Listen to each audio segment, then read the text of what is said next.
الله والله والله والله. أعوذ بالله من الشيطان الرجيم. بسم الله الرحمن الرحيم. هو الله الذي لا إله إلا هو الرحمن الرحيم الملك القدوس السلام المؤمن المهيمن العزيز الجبار المتكبر الخالق البارئ المصور الغفار القهار الوهاب الرزاق الفتاح العليم القابض الباسط الخافض الرافع المعز المذل السميع البصير الحكم العدل اللطيف الخبير الحليم العظيم الغفور الشكور العلي الكبير الحفيظ المقيت الحسيب الجليل الكريم الرقيب المجيب الواسع الحكيم الودود المجيد الباعث الشهيد الحق الوكيل القوي المتين الولي الحميد المحصي المبدئ المعيد المحيي المميت الحي القيوم الواجد الماجد الواحد الأحد الصمد القادر المقتدر المقدم المؤخر الأول الآخر الظاهر الباطن الوالي المتعالي البر التواب المنتقم العفو الرؤوف مالك الملك ذو الجلال والإكرام المقسط الجامع الغني المغني المانع الضار النافع النور الهادي البديع الباقي الوارث الرشيد الصبور. بسم الله الرحمن الرحيم. رب اشرح لي صدري ويسر لي أمري واحلل عقدة من لساني يفقهوا قولي. Today, inshallah, we will be talking about the 16th name of Allah subhanahu wa ta'ala, which is Al-Qahhar. What does Al-Qahhar mean? Al-Qahhar means the subduer or the ever-dominator or the conqueror. There are three main meanings of this name. So it comes from the root of Qaf, Ha, Ra, Qahara. So the three main meanings are, the first main one is to overcome, overpower, dominate, or prevail through something or on a land. The second meaning is to subdue, and the third meaning is to compel against someone's wishes or to go against someone. So this root, qahara, comes 10 times in the Quran in three derived forms. So one of them is al-qahhar itself, and taqhar, and there's al-qahiruna. So Allah subhanahu wa ta'ala mentions himself as Al-Qahhar. Whenever he mentions himself as Al-Qahhar, he mentions always another name with it, and that is Al-Wahid. I'm going to give you three examples where Allah subhanahu wa ta'ala says Al-Qahhar, but he also says Al-Wahid. So, Ya sahibay as-sijn أأرباب متفرقون خير أم الله الواحد القهار. So this is in Surah Yusuf, ayah 39. And the translation for this is, O my two companions of the prison, are separate lords better than Allah subhanahu wa ta'ala, the one and the prevailing. So this is talking about when Yusuf alayhi salam was in the jail with two of his companions. The other example is, قل إنما أنا منذر وما من إله إلا الله الواحد القهار. And the translation for this is, say, O Muhammad, I'm only a warner, and there is no other existence except Allah subhanahu wa ta'ala, the one and the prevailing.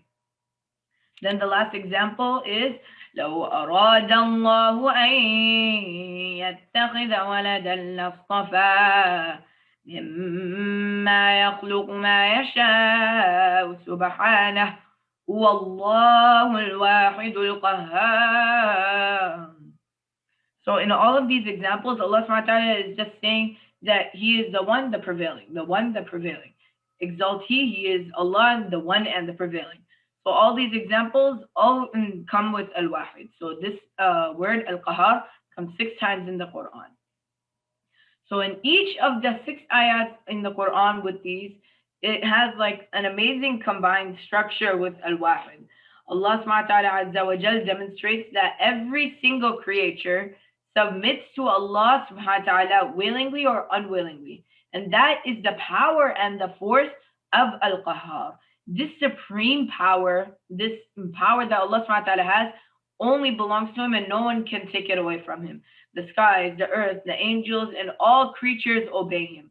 And Al-Qahhar even left us with a choice, either that we come to Him willingly or unwillingly, or He will make us come anyway to Him. He says this in Surah Fussilat, Ayah 11. He says, ثم استوى إلى السماء وهي دخان فقال لها وللأرض ائتيا طوعا أو كرها قالتا أتينا طائعين.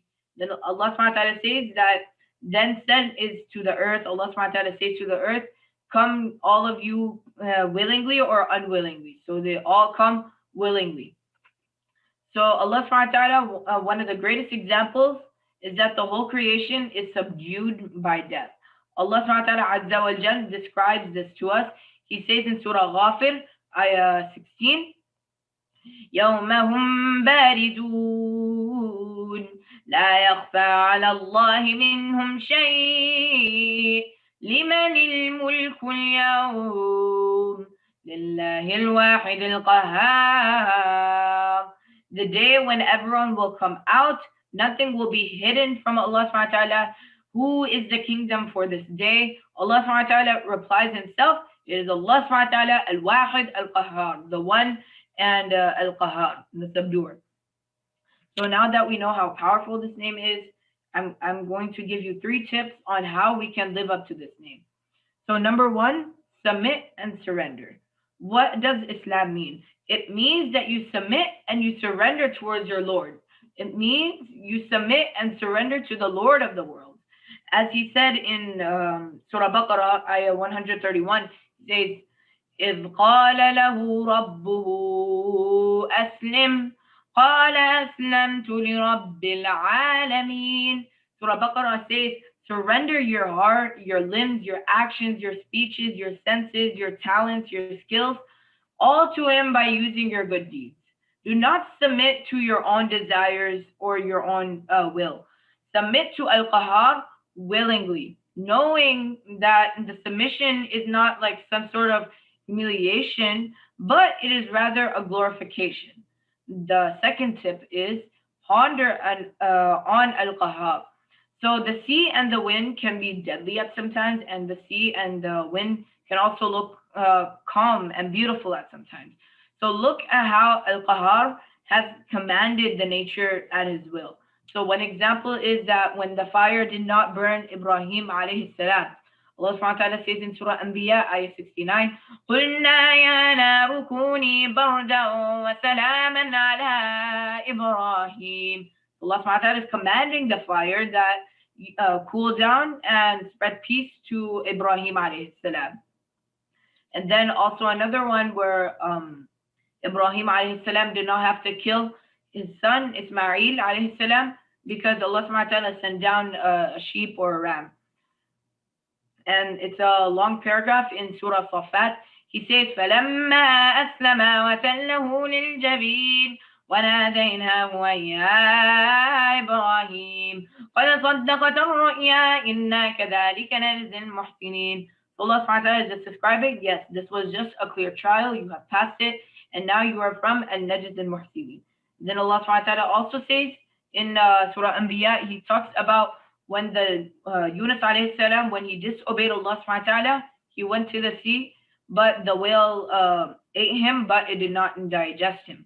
He said, Allah subhanahu wa ta'ala says, وَذَنُّونِ إِذْ ذَهَبَ مُغَاضِبًا فَظَنَّ أَن لَّن نَّقْدِرَ عَلَيْهِ فنادى في الظلمات أن لا إله إلا أنت سبحانك إني كنت من الظالمين. So this is also a dua that Yunus alayhi salam said. So we should always ponder on the Quran stories, and we should ponder on the effect of all of Allah subhanahu wa ta'ala's surroundings that He made for you, like the gravity, the water, the fire. And the last one is be kind to the weak. We should be kind to the weak, and because especially towards the orphans and the poor. Allah subhanahu wa ta'ala says in Surah Duha in ayahs 9 and 10, فَأَمَّا الْيَتِيمَ فَلَا تَقْهَرْ وَأَمَّا السَّائِلَ فَلَا تَنْهَرْ. Allah subhanahu wa ta'ala revealed these ayahs towards the Prophet ﷺ, saying because the Prophet ﷺ was once an orphan and once he was a poor man. So this is Allah subhanahu wa ta'ala saying, then as for the orphan, do not ignore him, and as for the beggar, do not scream at him or scold him. So imagine facing Allah subhanahu wa ta'ala on the day of judgment where there are people being oppressed and oppressed. Who will be more fearful? Allahu Allah.